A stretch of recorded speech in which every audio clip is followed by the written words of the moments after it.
you ever wondered what type of investing you should focus on? Should you invest in real estate or should you invest in the stock market? This is a question that I've gotten in one of my videos that I did, and so I thought it'd be fun to bring on a guest onto my channel, a good friend. And he actually did a really similar video to this on his channel, and I really liked the way he explained it. Really simple and nice and clever way of explaining it. So I wanted to have him come on my channel and do the same. And if you stay tuned until the end of this video, you're gonna have a clear idea of the type of returns that you can potentially get, whether you invest in real estate or whether you invest in the stock market, and that's going to help you determine where you should focus. So without further ado, let's jump over to the whiteboard, and Ed, let's get it done.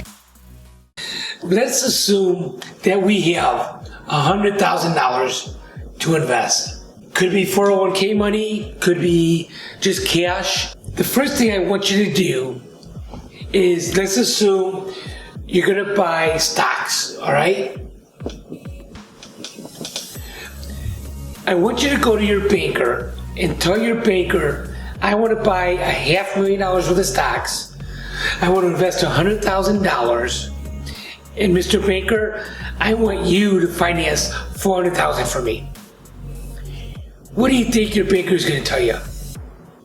Do you think the banker is going to take a risk on you investing in stocks? I don't think so.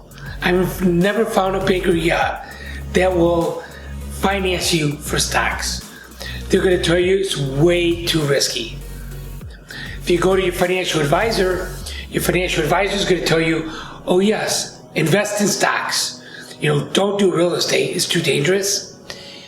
But what you don't realize, when you put money into stocks or mutual funds, your financial advisor gets a commission every time you put money in. So, when he tells you not to invest in real estate, is he telling you that because he really believes it, or is he's getting a commission? So in stocks, let's assume that you pick a stock and you really get lucky, and a lot of it is luck, unless you're really going to make a full-time job of it and spend 40 hours a week researching stocks. Most people don't do that. Let's say assume you put $100,000 in the stock market and you get a 10% return. 10% return is actually a pretty good return for stocks. So let's assume you're going to get a $10,000 a year return on that investment. That's pretty good. People love 10% returns. We haven't got 10% returns from banks since the 70s or 60s. So that's pretty good. Out of that $10,000 return, if you're in a 30% tax bracket, you're going to pay $3,000 to Uncle Sam, and you're going to walk away with $7,000. Not bad. It's okay. And at least, you don't have to do any work for it. It just comes in. Let's assume two more deals.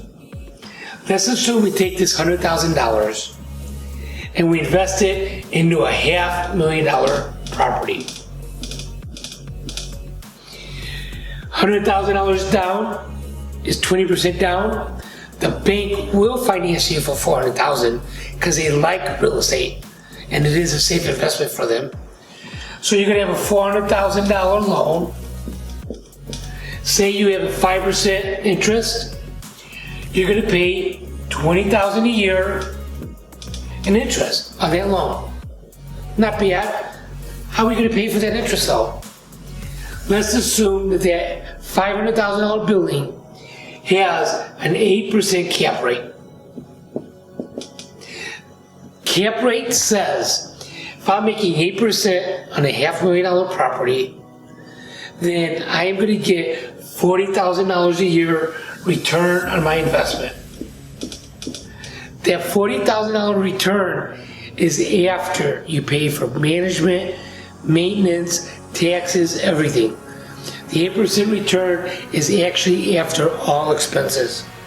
Mortgage is not an expense though.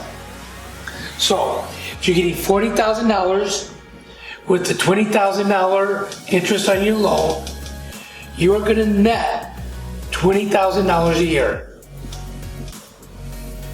Looks pretty good, doesn't it?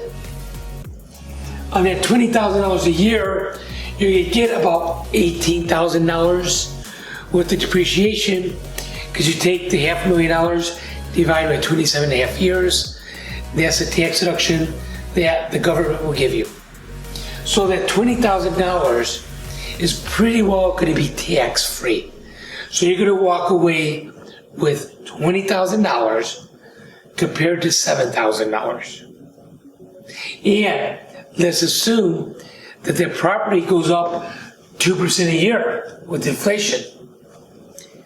That means you're going to save $10,000 a year in equity every year. $10,000 plus the $20,000 is $30,000. $30,000 is much better than $7,000. Let's take this one step farther, okay? What happens if we are able to get owner financing? We have $100,000 and we put 10% down on a property, and the owner finances us. So with $100,000, we can buy $1 million property, which is kind of cool. I've done it. It's easily done. With this kind of leverage, assume you still have your 8% cap rate, that this building is going to pay you $80,000 a year worth of cash flow. Now we have $900,000 in loans.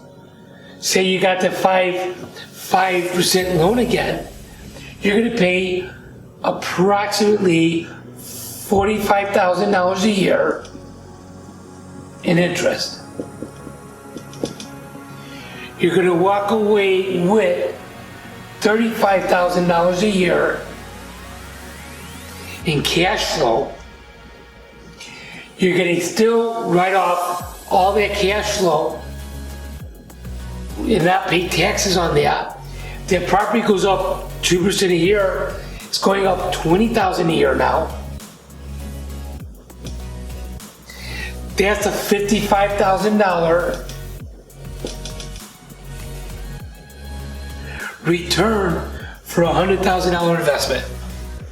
Now, I may not be real quick at math, but $55,000 return on a $100,000 investment is a little over 50% a year return on your investment. So, the biggest reason that I am in real estate is because of leverage. Leverage, you're making money on the bank's money. When you can make money on other people's money, it makes a huge difference. So in these cases, you're making 4% interest, 3% interest on the bank's money. Do it enough times, and you have a heck of a cash flow, and the tax deductions, and the appreciation. I challenge you to see if these figures are real. Check with your financial advisors. Have a great day. So there you have it. I hope that Ed's explanation gave you some insight into both types of investing, and I'm going to leave Ed's channel information right below in the description of this video so you can go and subscribe to Ed's channel for more content. He has really great content and shares a lot of great information up on his channel. And of course, if you enjoyed this video, please be sure to give us a thumbs up and also subscribe to my channel if you haven't already. And as always, I will see you in the next video.